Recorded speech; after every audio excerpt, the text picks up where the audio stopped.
ৰাতি ভাগত আহিল পাৰ্চেল এটা ধুনীয়াকৈ কান্ধত পাৰ্চেলটো লৈ আনিলোঁ লৈ আনি পিনি বিচনাতে ধাৰাম কৰি পেলাই দিলোঁ ধুনীয়াকৈ পাৰ্চেলটো বিচনাতে আনবক্সিং কৰিম বুলি ভাবিছোঁ ধুনীয়াকৈ হাতখনে প্ৰথমতে ফাৰ্ষ্ট টাইম মই আনবক্সিং কৰিছিলোঁ বাট মই নোৱাৰিলোঁ সেইকাৰণে আকৌ কটাৰীখন আনিবলগীয়া হৈ গ'ল ধুনীয়াকৈ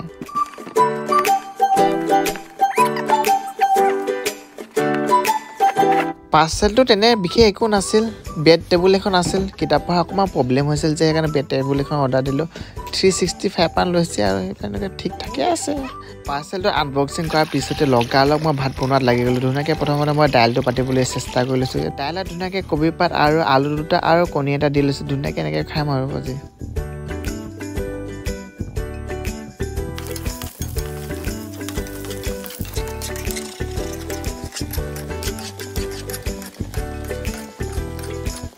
এইখনে আজি মোৰ থালিখন ধুনীয়াকৈ এইফালে পূৰা খিচিৰি মিচিৰি শাক বনাই ল'লোঁ কণী ফ্ৰাই কৰি ল'লোঁ ধুনীয়াকৈ আচাৰ সেইফালে দিলোঁ